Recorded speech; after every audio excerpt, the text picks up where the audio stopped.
दिन निकलते ही एक गांव के अंदर एक के बाद एक कत्ल हो जाता है। देखते ही देखते 5 लोगों की लाशें गिर जाती हैं। साथ ही छठवां ऐसा होता है जो जिंदगी और मौत की जंग हॉस्पिटल के अंदर लड़ रहा था। देर सवेर उसकी भी मौत की जब खबर फैलती है तो गांव के अंदर दहशत का माहौल हो जाता है। माहौल इसलिए था कि जो कत्ल करने वाला था उसके हाथ में एक बड़ी सी कुल्हाड़ी होती है। जो सामने पड़ रहा था किसी के 2 हिस्से कर रहा था तो गर्दन को धड़ से अलग कर रहा था। इस तरह से लोगों के अंदर एक सिरहन से पैदा हो जाती है। लोग सोचने पर इसलिए मजबूर हो जाते हैं क्योंकि उस कुल्हाड़ी को लेकर वो भाग चुका था। गांव वालों में ये दहशत का माहौल था, कहीं वो वापस लौट कर ना जाए, कहीं किसी और को ना मार दे। उस दिन बच्चे ना तो स्कूल गए, ना ही जो किसान होते हैं वो खेतों की तरफ जाते हैं, ना पशुओं के चारों के कोई इंतजाम था, ना ही कोई वाहन घर से बाहर निकलता है। जहां भी नजर पहुंच रही थी वो पूरे के पूरे इलाके में सन्नाटा पसरा हुआ था क्योंकि लोगों में ये दहशत थी, डर था वापिस आ गया तो फिर से मार डालेगा। आखिरकार पुलिस ने कड़ी मशक्कत के बाद 6 कत्ल करने वाले उस कातिल को गिरफ्तार किया, हिरासत में लिया और पूछताछ की। और इसकी घटनाक्रम के बारे में जब जानकारी सामने आती है तो लोगों को यकीन नहीं हो रहा था कि आखिरकार घटनाक्रम ऐसा कैसे हो सकता है। दरअसल इस घटनाक्रम की जब गूंज चारों तरफ फैल जाती है, खासकर उस इलाके में जब जब इस घटनाक्रम को याद किया जाता है तो लोग सिहर जाते हैं, सोचने पर मजबूर हो जाते हैं। आप भी शायद सोचने पर मजबूर हो जाएंगे। आदाब, नमस्कार, सत श्री अकाल। मैं उस्मान सैफी। आज की जो सच्ची घटना मैं आपको सुनाने जा रहा हूं, ये सच्ची घटना है उत्तर प्रदेश की राजधानी लखनऊ का एक थाना लगता है पुलिस स्टेशन, जिसका नाम है मोहनगंज। मोहनलालगंज पुलिस स्टेशन से लगभग 3 किलोमीटर दूर एक गांव लगता है। गांव का नाम है गौरा गांव। गौरा गांव की ये बात है, 25 अप्रैल 2009 की सुबह लगभग 6:30 बजे के आसपास का वक्त हो रहा था। कच्चा घर है, पूरी तरह से छान पड़ी हुई है उस पर। इसी बीच में जो घर की मालकिन है, नाम उसका संतोषी है, उम्र लगभग 35 साल के आसपास है। वो सब्जी काट रही थी और सब्जी काटते काटते अपने पति की तरफ देखती है, बड़े गुस्से में देखते हुए कहती है कि जब तक तुम्हें किसी काम को 20 से 30 बार ना बोल दिया जाए तब तक तुम कोई काम नहीं करते। पति ने जैसे ये बात सुनी उसने कहा कि मुझसे तो अभी तक तुमने किसी काम के लिए कहा नहीं है, आखिरकार मैं क्या करूं क्या ना करूं। इसी बीच में संतोषी कहती है कि मैंने तुमसे कहा था कि नमक पूरी तरह से ख़त्म हो चुका है, सब्जी बन नहीं पाएगी, जाकर नमक लेकर आ जाओ। जैसे ही उसके पति ने ये बात सुनी, पति को एकदम से गुस्सा आ जाता है। चूल्हे पर एक कढ़ाई रखी हुई थी, कढ़ाई गर्म हो रही थी। इसी बात में वो इतने गुस्से में आता है कि उस कढ़ाई को पकड़ता है और पूरी ताकत से उसको ज़मीन पर पटक के मार देता है। गुस्से में यहाँ से निकलता है। दरवाज़ा खुला नहीं था, दरवाज़ा वो बहुत ज़ोर से लात मारता है, दरवाज़ा खुलता है। उसके बाद फिर यहाँ से निकल जाता है। कुछ देर बीता ही था कि पत्नी अपने काम में लगी हुई थी। घर में 3 बच्चे थे, वो आराम से चारपाई पे सोए हुए थे। अभी ना लोग पूरी तरह से जगे थे। जो लोग जग रहे थे वो खेतों की तरफ जा रहे थे, कुछ अपने काम में लगे हुए थे, कुछ बच्चे स्कूल की तैयारी में जुटे हुए थे। लेकिन इसी बीच में एक बड़ी सी कुल्हाड़ी लेकर, लोहे के उस हिस्से पर एक बड़ा सा बांस का लकड़ी लगी हुई थी, उसको कंधे पर लगा कर लेके आता है। और अपनी पत्नी जैसे उस महिला की तरफ, संतोषी की तरफ देखता है, संतोषी ने की चीख निकल जाती है। वो ज़ोर ज़ोर से चीखने लगती है, चिल्लाने लगती है। अब करे तो क्या करे, लेकिन उसने बड़ी सी उस कुल्हाड़ी से जब संतोषी पर वार किया है तो संतोषी झुक जाती है। और जैसे ही संतोषी झुकती है तो उसकी आंख पर वो कुल्हाड़ी लग जाती है। एक आंख निकल के ज़मीन पर गिर जाती है। समझ नहीं पाई संतोषी की आखिरकार हुआ क्या है, बेहोश होकर वो ज़मीन पर गिर जाती है। अब इसी बीच में जो 3 बच्चे आराम से घर के अंदर सो रहे थे, जो उसकी माँ की चीखें निकलती हैं, चीखें सुनने के बाद उनमें से जो सबसे बड़ा वाला बालक होता है वो एकदम से घर से बाहर निकलता है। और बाहर निकलने के बाद वो देखता क्या है कि उसकी माँ खून से लथपथ पड़ी हुई है। एक व्यक्ति है जिसके हाथ में कुल्हाड़ी है, और जैसे इस कुल्हाड़ी वाले व्यक्ति को देखता है वो दरवाजे की तरफ भागने की कोशिश कर रहा था, लेकिन कुल्हाड़ी वाले उस व्यक्ति ने उसका गिरबान पकड़ा और गिरबान पकड़ के वो ऊपर उठा लिया।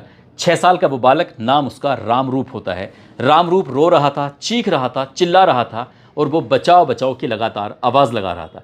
उस व्यक्ति ने एक हाथ से कुल्हाड़ी पकड़ी हुई थी, दूसरे हाथ से उस बच्चे को पकड़ा हुआ था। उस बच्चे को ज़मीन पर पटकता है और उसके बाद एक के बाद एक उस पर वार कर देता है। कहता है कि गांव वालों को जाकर ये पूरी कहानी सुनाना चाहता था ना, ले अब देखता हूँ तो कैसे कहानी सुनाएगा। इस तरह की बात करता है। अब इस बीच में उस बच्चे को मारकर वो हटा ही था कि पीछे से उसकी जो बहन होती है, सुमिरन जिसका नाम होता है, 4 साल की उसकी उम्र होती है, वो कमरे के बाहर निकल कर अपनी आंखों को मसलते हुए जो देख रही थी, भैया उसका मर चुका था, माँ उसकी एक अचेतन अवस्था में पड़ी हुई थी। वो भी ज़ोर ज़ोर से चीखती है, चिल्लाती है, लेकिन कुल्हाड़ी वाला जो व्यक्ति होता है उस लड़की को वो पूरी ताकत से जब मारता है तो एक ही बार में उस लड़की की गर्दन धड़ से बिल्कुल अलग हो जाती है। उसको ना चीखने का, ना चिल्लाने का, ना कुछ सोचने का, ना कुछ समझने का उस बेचारी 4 साल की सुमिरन को मौका मिल ही नहीं पाता है, वो मर जाती है। अब इसी बीच में वो घर के अंदर जाता है और घर के अंदर जाने के बाद जो एक बालक है जिसका नाम रवि है 1.5 साल की, जिसकी उम्र है, वो अपने चारपाई पर आराम से सो रहा था। उस बच्चे को कोई सुध नहीं थी। 1.5 साल के बालक को आखिरकार क्या सुध होगी। लेकिन कुल्हाड़ी मैन ने एकदम से कुल्हाड़ी इतनी तेज मारता है कि शरीर के 2 हिस्से हो जाते हैं, आधा हिस्सा ऊपर आधा हिस्सा नीचे। लेकिन जब इसी बीच में जो उसकी संतोषी होती है, संतोषी की आंख खुल जाती है। संतोषी ने अपने दोनों बच्चों को मरा हुआ देखा। तुरंत ही वो दौड़ते हुए अपने तीसरे बच्चे के पास जब जा रही थी, उसके बाद वो कुल्हाड़ी मैन की नज़र फिर से पड़ जाती है और उसके बाद वो ताबड़तोड़ उस पर 5-6 वार कर देता है। इतने वार करता है कि उसकी गर्दन जो होती है संतोषी की, वो थोड़ा सा हिस्सा था जो धड़ से बिल्कुल लटक जाता है, अटक जाता है। अब ये चीख पुकार जो हो रही थी, कुछ लोग तो अपनी छतों पर आ जाते हैं, इस दृश्य को अपनी आंखों के सामने देख रहे थे। लेकिन एक महिला ऐसी थी जो हमेशा जब जब इस घर से चीखने चिल्लाने की आवाज़ें आती थीं, वो ज़रूर आती थी। वो उस सुबह भी आती है। नाम उसका माधुरी होता है। उम्र उसकी 50 साल के आसपास थी, क्योंकि उसका घर बिल्कुल ठीक सामने था। अपने बच्चों से कहती है कि बच्चों, तुम यहीं इंतज़ार करना और मैं बस अभी आई, क्योंकि यहाँ से फिर से लड़ाई झगड़े की आवाज़ें आ रही हैं। आज फिर से वो झगड़ा कर रहा है। जैसे उस माधुरी ने ये बात कही, माधुरी जैसे घर के अंदर प्रवेश करती है, एक के बाद एक कई लाशें अपनी आंखों के सामने देख रही थी। माधुरी वापस चीखते हुए चिल्लाते हुए घर से जब निकलती है, तो वापस वो अपने घर नहीं पहुंच पाई, क्योंकि दोनों घरों के बीच में सड़क थी। सड़क के उस खरंजे पर जाकर वो गिर जाती है, क्योंकि बहुत पीछे से तेज़ी के साथ एक जो वार किया गया था उस कुल्हाड़ी से, तो माधुरी भी ज़मीन पर गिर जाती है। अब उसके नाक का हिस्सा हो या फिर गाल का हिस्सा हो या गर्दन का हिस्सा हो, इसी तरह से 5-6 वार किए जाते हैं। उसको भी संभलने का मौका नहीं मिलता और माधुरी की भी घटनास्थल पर मौके पर ही मौत हो जाती है। जब माधुरी चीख रही थी, चिल्ला रही थी, उसके बालक होते हैं मौके पर मौजूद थे। 11 साल का उसका लड़का होता है जिसका नाम राजेंद्र होता है। साथ ही एक बेटी होती है जिसका नाम संगीता होता है। संगीता भी चीखती हुई मौके पर आती है। उसका 11 साल का बेटा भी अपनी माँ को मरते हुए अपने आंखों से जब देख रहा था, वो भी दौड़ कर आता है। कुल्हाड़ी मैन ने कुल्हाड़ी निकाली और एक के बाद एक राजेंद्र, जो उसके 11 साल का बेटा होता है, उस पर वार कर देता है। वो ज़मीन पर गिर जाता है और तड़पता रहता है। बेटी आती है संगीता, उसको भी कई वार किए जाते हैं, लेकिन वो उतनी मात्रा में वार नहीं कर पाता जितनी मात्रा में उसने पहले, जितनी भारी संख्या में उसने पहले वालों को मारा था। संगीता गंभीर रूप से घायल जरूर होती है, लेकिन उतनी घायल नहीं थी। आखिरकार वो वहाँ से भाग जाती है और वो दौड़ती चली जाती है। तब तक जोर दौड़ती है जब तक 3 किलोमीटर का सफ़र तय नहीं कर लेती, क्योंकि पास में ही एक मोहनलालगंज थाना होता है।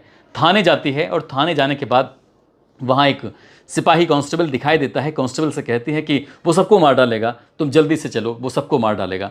इस तरह की जब संगीता ने बार बार एक अपील की, तो कांस्टेबल कहता है कि तुम क्या सचमुच पागल हो गई हो, क्या कहना चाहती हो, कुछ समझ में नहीं आ रहा।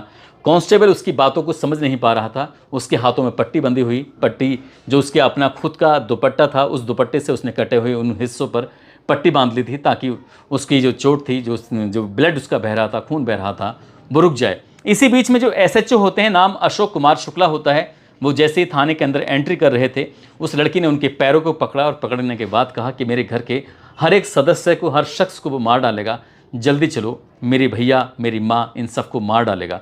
इस तरह की वो लड़की रो रही थी, चीख रही थी, चिल्ला रही थी। आखिरकार एसएचओ की आंखें खुल जाती हैं। वो तुरंत तत्काल प्रभाव से अपनी टीम से कहते हैं जितनी जल्दी हो सके, जिसका गाँव है गौरा, वहाँ पर पहुँचो।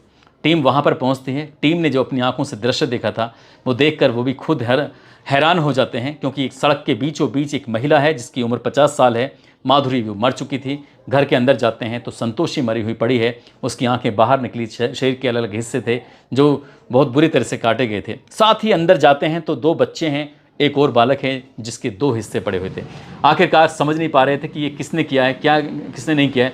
हालांकि इस सीन को, इस दृश्य को बहुत सारे लोगों ने अपनी आंखों से देखा था। कुछ लोग छतों से देख रहे थे, कुछ लोग अपने सड़क से देख रहे थे, लेकिन किसी के अंदर इतनी हिम्मत नहीं थी, इतनी ताकत नहीं थी। किसने मारा है, क्यों मारा है? कहते हैं कि जाके पैर ना फटी भी बाई, वो क्या जाने पीर पर आई। यहाँ सिर्फ 2 घर थे।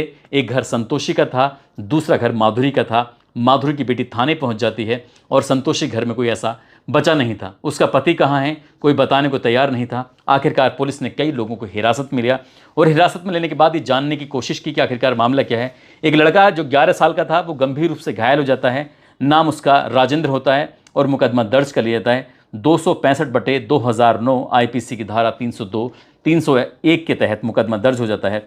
डर की वजह से बच्चे स्कूल नहीं जाते, दरवाजे बंद हो जाते हैं, कोई दरवाज़ा खोलता नहीं है। घरों के जो वाहन थे वो बाहर नहीं निकलते हैं, सुनसान सड़कें हो जाती हैं। खेतों पर कोई नहीं जा रहा था, क्योंकि लोगों में डर था कि वो कुल्हाड़ी लेकर निकला हुआ है, कहीं ऐसा ना हो किसी और को काट डाले, किसी और को मार डाले। दहशत का बहुत भयानक माहौल था। कई लोगों की हिरासत में लिया जाता है। आखिरकार पुलिस जांच पड़ताल में जुट जाती है। कोई किसी का नाम ले रहा था तो कोई किसी का नाम ले रहा था। आखिरकार कुछ जानकारी जब पुलिस ने जुटाई तो पता चलता है कि जो संतोषी होती है, संतोषी का पति सरवन होता है और सरवन की एक भाभी होती है जिसका नाम सुमन होता है। दरअसल सरवन का अपनी भाभी से ही अवैध संबंध चल रहे थे और ये जब मिलते थे, बातचीत करते थे, तब इसका विरोध करती थी संतोषी विरोध करती थी और ये बात सरवन को बिल्कुल भी बर्दाश्त नहीं होती थी। इसलिए घर में इसी बात पर कभी ना कभी आए दिन झगड़ा होता था, फसाद होता था, लेकिन वो अपनी भाभी को नहीं छोड़ना चाहता था और जब संतोषी इस बात का विरोध करती थी तो उसके साथ आए दिन मारपीट होती थी। ये इस दिन भी हुआ था जब वो सुबह सुबह खाना बनाने के लिए कोशिश कर रही थी, तो इसी बीच में जब कहा जाता है कि नमक ख़त्म हो चुका है, नमक ला कर दे दो, 10-20 बार ना कहा जाए तुमसे तो तुम सुनते ही नहीं हो किसी की। आखिरकार इस बात पर उससे गुस्सा आता है, वो घर से निकल जाता है। निकलने के बाद वापस लौट कर आता है कुल्हाड़ी लेकर और सबको अपने 3 बच्चों को, अपनी पत्नी को काट देता है बुरी तरह से। जो हर दिन बीच बचाव करने के लिए आया करती थी, उस महिला को देखता है, कहता है कि तुम हमेशा पंचायत करने के लिए आ जाती हो, सबको लाइन से लगा कर आया हूँ, तुम्हें भी जल्दी से लाइन पे लगा दूंगा। न केवल उसको लाइन पे लगाया पड़ोसन को, बल्कि पड़ोसन के बेटे को भी लाइन पे लगा दिया और जो उसकी बेटी थी संगीता, वो भी कहीं ना कहीं मौत के मुंह से बाहर निकल के आती है। पुलिस जब इस मामले की जांच पड़ताल करती है तो सरवन ने कहा कि वो तो बिल्कुल निर्दोष है। उसका जो घर में उसके बच्चों को जो मारा है वो पड़ोसी के यानी कि माधुरी के ही बेटा एक नन्हा है, उस नन्हे ने मारा है। नन्हे की जो पुलिस पकड़ के ले जाती तो नन्हा साफ साफ कह देता है वो तो उस दिन घटनास्थल पर था ही नहीं, एक पास के गांव में एक टेंट लग रहा था, वो तो टेंट लगाने के लिए गया था। पुलिस ने तस्दीक की और तस्दीक करने के बाद सबूत जुटाए तो पता चलता है कि नन्हा वाकई गांव में नहीं था और जब उसे खबर लगती है तब वो गांव में आता है। आखिरकार ये इस मामले की लगातार सुनवाई चल रही थी और 8 साल इस केस पर सुनवाई चलती रहती है।